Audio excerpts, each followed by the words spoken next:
আপুনি আছিলে এইফালে অকণমান আগলে আজি এই বাইদেউগৰাকী সেই সময়ছোৱাত পইচা লোৱাৰ সময়ছোৱাত আছিলে তেওঁ সেই শাৰীতে আছিলে হয়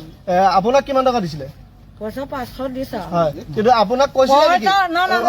পইচা 500 দিয়াটো লৈ পিনে তেওঁ খাই কৰা নাই কি আমি গুৰু বুলি কৈছে আমাৰ মাইকীতকৈ ওপৰ বুলি আমি এজন পিতৃ বুলি খাই লৈছে অকণমান আপুনি কওক কথাটো কি 500 টকাটো যে দিছে এতিয়া ভাইৰেল হৈ আছে চবেই কৈ আছে যে সেৱা কৰ তাৰপিছতে 500 টকা লয় সেনেকুৱা টাইপৰ কিবা কথা কৈছে কোৱা নাই সেইটো আমি নিজে তাৰমানে তেওঁ ডাঙৰ দেখি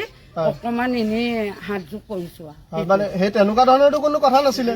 শুনা আমাৰ এটা নিয়ম আছে আমাৰ মহিলাসকল হওক আমাৰ মানে আমাৰ পবিত্ৰসকলৰ এটা নিয়ম আছে আমাৰ যিটো মতৰ মানুহখিনি নিয়ম এটা আছে কিবা এটা ডাঙৰ মানুহ বিলাকে এই বস্তুটো মানে মাইকী মানুহ এনেকে যায় আৰু তেওঁ মানে আজমল চাহ সুখীয়া মানুহ তেওঁ এনেকেহে আছে প্ৰব্লেম কৰি পোৱা নাই কিন্তু তেওঁ যদি খাৰা হৈ থকা নাই মাইকী মানুহে খাৰা পইচা লৈ এনেকে গুচি যায় খাৰা হৈ থকা নাই থিয় হৈ থকা নাই কিন্তু তেওঁ বহি আছে নাই ওপৰতে কথাটো কাৰণে ওপৰতে মুখ কৰিব পৰা নাই তেওঁ অসুবিধা হৈছে মানে আমাৰ মাইকী মানুহখিনিও অসুবিধা হৈছে সেইকাৰণে পইচাটো এনেকে মানে চাপৰি গৈছে চাপৰি চাপৰি গৈছে বুলি মানুহবোৰ বহুত হৈছে এতিয়া আমাক ক'ৰবাত যদি সকাম এটা চলি থাকে ক'ৰবাত ভাগৱত হৈ থাকে আমাৰ মানুহ মাইকী মানুহখিনি সদায় এনেকে যায় সেই বস্তুটো যায় মানে আৰু আচল কথাটো তেওঁতো বহি আছিলে সেইকাৰণে মানে সেৱা কৰা লিখীয়া লাগিলে কিন্তু সেৱা কৰিছে যদিও তেওঁতো কোৱা নাই যে সেৱা কৰক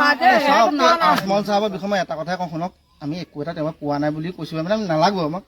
কিন্তু সেইদিনাখন এটা কথাই ভাল লাগে বদনী আজমল চাহাব আহিছিল আহি পেলাই কোনোবা এজন ব্যক্তিয়ে ক'লে যে আজমল চাহাব আপুনি পেচাব পায়খানা কৰি পেলাই অলপ আৰাম কৰক কি কথা কৈছা তুমি তেওঁ কৈছে তেওঁ যদি তেনেকুৱা মনোবৃত্তি থকা এই কথাটো নকয় মই নিজেই শুনিছো দেই মই এইটো শুনিছো কি কথা কৈছে মই ৰাইজক এই ৰ'দত পেলাই থৈ মোৰ কাৰণে 1 ঘণ্টা ৱেইট কৰিছে মই পেচাব পায়খানা কৰি মই ৰেষ্ট ল'ম তেনেকৈ উভতি থৈছে আজমল চাহাবে মই নিজেই শুনিছো মই মিছা কথা নকওঁ দেই যে ইয়াত হিন্দু মুছলিম এই যে সাম্প্ৰদায়িক যিটো আমাৰ বাৰ্তা এই বাৰ্তাটো আমাৰ বৰ বেয়া বাৰ্তা হৈছে সেইদিনাখন আমাৰ আজমল চাহাব আহিছিলে আজমল চাহাবে আমাৰ মহিলাসকলক কোনো কোৱাই নাছিল যে তোমালোকে সেৱা কৰা মই পইচা দিম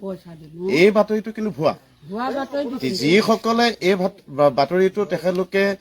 দিছে তেখেতসকলক আমি প্ৰশ্ন কৰিব বিচাৰিছো যিকেইটা নিউজ চেনেলে কৈছে একাংশ নিউজ চেনেলেহে দিছে প্ৰায়কেইটা নিউজ চেনেলত পোৱা নাই সেই একাংশ নিউজ চেনেলকেইটা মই নতুন বুলি ভাবিছো মানে তেখেতলোকে অকল ফাল্টু টাইম নেকি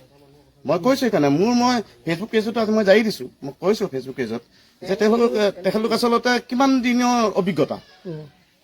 দিনৰ অভিজ্ঞতালৈ তেখেতলোকে আচলতে সাংবাদিকতা কৰিছে প্ৰথমতে সাংবাদিকতা কৰিবলৈ হলে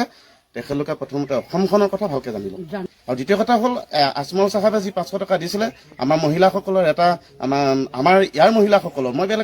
বেলেগে ক'বলৈ নাযাওঁ আমাৰ গাঁৱৰ মহিলাসকলে জ্যেষ্ঠজনক দেখিলে উৰণিখন মূৰলৈ অকণমান চাপৰি অভ্যাস এটা আছে কাৰণ তেখেত এজন 70-80 বছৰ উৰ্ধ এজন ব্যক্তি পিতৃতুল্য এজন ব্যক্তি তেখেতক যেনেবাকে সেৱা এটা মূৰটো দুৱাই গ'লেই কিন্তু ভৰি চুই সেৱা কৰা নাই